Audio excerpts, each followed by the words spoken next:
Hello guys, welcome to our channel Omnipresent 2025. అయితే botany important questions అయితే చెప్పబోతున్నాం. వాటిలో very short answer questions అంటే 2 marks questions. First question, why is Mendel considered as the father of genetics?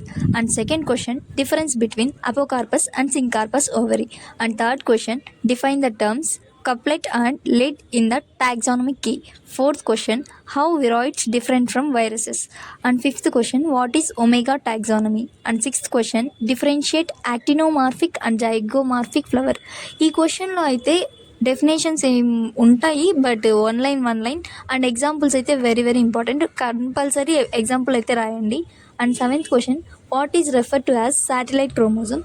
Eighth question, hydrophytes show reduced xylem, why? And ninth question, explain the zwitterionic form of an amino acid. And 10th question, an anther has 1200 pollen grains. How many pollen mother cells must have been these to produce them? ఈ question అయితే ఇలాంటి questions చాలా చాలా important. అంటే pollen grains ఇచ్చేసి pollen mother cells అడగడం, ఇంకా meiosis గురించి అలాంటి క్వశ్చన్స్ అన్నీ ఒకటైనా కంపల్సరీ డిఫరెంట్గా ఉంటుంది. So try to read these also. And 11th question, explain nomenclature. And 12th question, describe the essential organs of Solanaceae. Only Solanaceae అని కాదు, ఫ్యాబేషి ఇంకా వేరే ఫ్యామిలీస్ ఏమైనా ఉంటే వాటి గురించి కూడా అడుగుతారు. సో అన్ని ఫ్యామిలీస్ అలా ఒక టచ్అప్ ఇచ్చేయండి. 13th question, what is meant by homosporous and heterosporous pteridophytes? Give 2 examples. ఈ 2 ఎగ్జాంపుల్స్ కంపల్సరీ చదువుకోండి.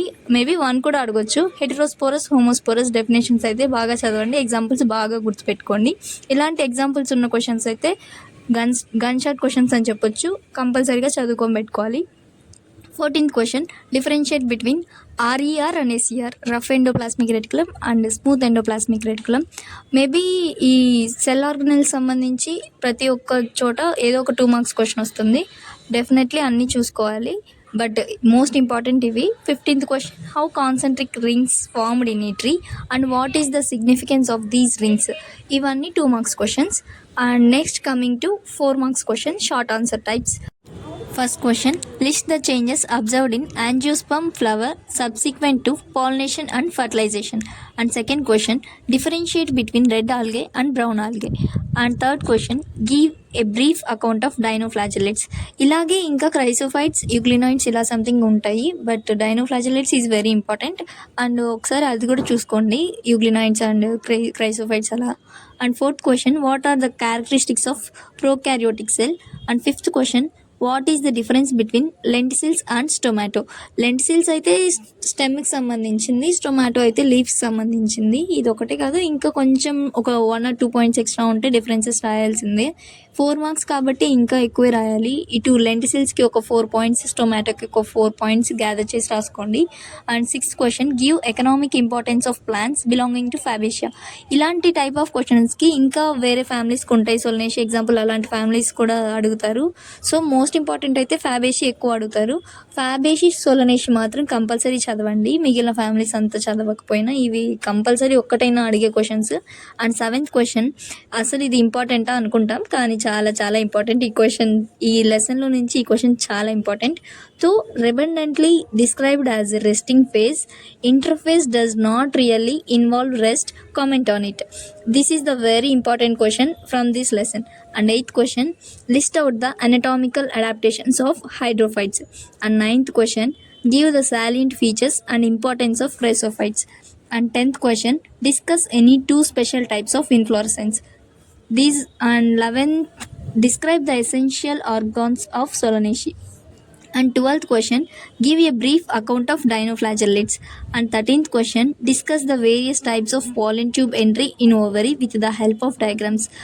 డయాగ్రామ్స్ ఉన్న ప్రతి ఒక్క దానికి 4 మార్క్సే కదా, అవసరం లేదనుకో for biology students. And coming to next question, 14th question, give a brief account of type of chromosomes based on the position of centromere. వీటికి కూడా మ్యాక్సిమం క్రోమోజోమ్స్ స్ట్రక్చర్స్ వేయడానికి ట్రై చేయండి. And 15th question, brief account of classification of xerophytes. ఇది డెజర్ట్స్కి సంబంధించింది ఉంటుంది, examples కూడా రాయాలి, important. And 16th question, write the role of fungi in our daily life. Very simple and important question. And 17th question, differentiate between liverworts and mosses. Example is very very very important. 18th question, about mitochondria. ఈ question ఇంకోలా కూడా అడుగుతారు, explain about power house of cell అని కూడా అడుగుతారు. So ఎలా ఇచ్చినా రాసే విధంగా నేర్చుకోండి. డయాగ్రామ్, డెఫినేషన్, మొత్తం ఇన్ఫర్మేషన్ అంతా నీట్గా రాయండి. And 19th question, what are nucleosomes, what are they made up of? ఈ 4 marks questions. And next section C, long answer type questions. ఇవి 8 మార్క్స్ క్వశ్చన్స్. 8 మార్క్స్కి డెఫినేషన్స్, డయాగ్రామ్స్ అండ్ ఎగ్జాంపుల్స్ చాలా ఇంపార్టెంట్. ఒక్కటి కూడా మిస్ చేయకండి. ఏది మిస్ చేసినా 8 మార్క్స్ వచ్చే ఛాన్స్ ఉండదు. నెక్స్ట్ 8 మార్క్స్లో first question, describe the internal structure of dicot root. And second question, explain how stem is modified variously to perform different functions. And third question, define root modification, explain how root is modified to perform different functions. And fourth, ఈ రెండిట్లో stem కానీ route కానీ ఏదైనా ఒకటి వచ్చే chance ఉంది, but ఈ రెండిట్లో ఒక క్వశ్చన్ మాత్రం పక్కా. And fourth question, with a neat label diagram describe the parts of a mature angiosperm embryo sac, mention the role of synergids. And fifth question, draw the diagrams of microsporangium, label its wall layers, write briefly about the wall layers. And sixth question, describe the process of fertilization in angiosperms. Parts labelling మర్చిపోకండి, compulsory నీట్గా part labelling చేయండి. Thank you for watching this video.